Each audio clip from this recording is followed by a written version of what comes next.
Hello students, this is Diane K. Spear again, and I'm going to make a quick video showing you how to find a specific journal by name.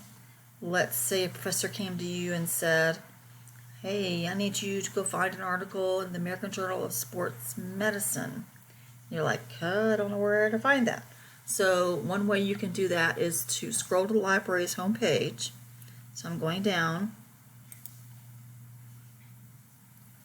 and to the very bottom where I see Journal Locator.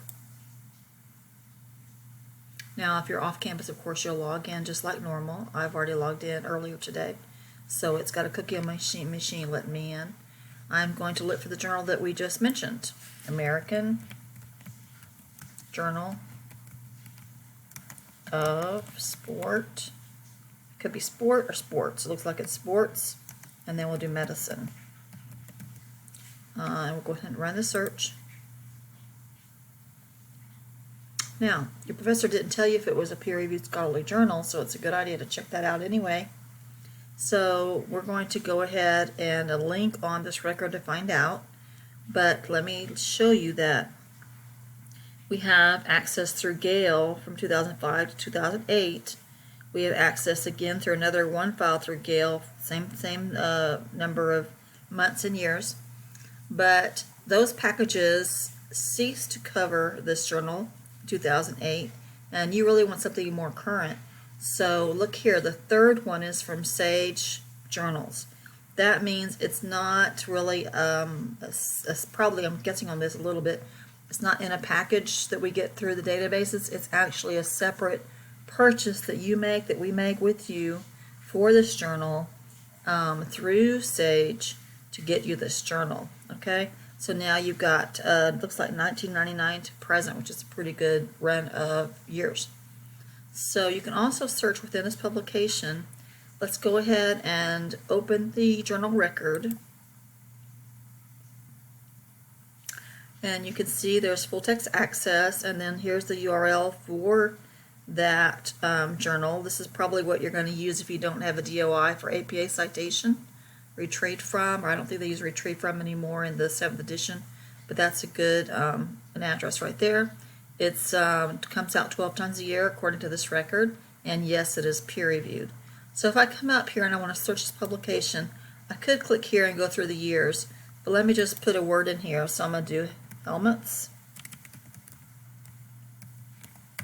and run that. Now I could truncate it but I'm not going to. Just looking for the word helmets. And I've got 45 hits, okay? So you can see there's no PDF or HTML link here, but that's perfectly fine because remember we said we found this through Sage, so we're going to have to click on this to go out through Sage. So this article that's on top is dated, let's see, what is the date? 2016, which is not too bad.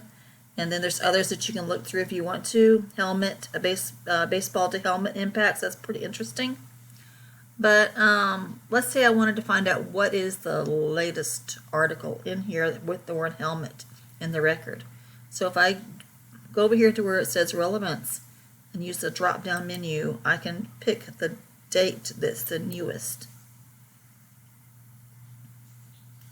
And here it says video analysis of reported concussion events in the National Football League during the 2016, 16, and 17 seasons. And the date on this is December of 2018. So that's pretty new. I can come over here and read the abstract if I want to and see if that's something I'm interested in. Now I'm going to click on this full text finder. It's going out to Sage to find this article. Now when I first did this, it gave me this funny little funky message. So you can come up here and click on this open page in new window, and now you see your article. Yay, right? Be excited. Okay, so you didn't have to go pay your $40, your $50, your $60 to get this article. It was already here all along. You've already paid for it when you paid your dues for going to HBU. So it's a really good idea to use our databases to get those articles. It looks like it's a study. It says study design. So in methods, your results, conclusions, this is kind of like their abstract. And then you can come down here and you can read that article. You can go back to the top, let's see, and you can download it, maybe download it and then attach it to an email to yourself, or download it and put it in your flash drive, or you can print it. Okay, so that is one way. Another way you can use Journal Locator to help yourself out.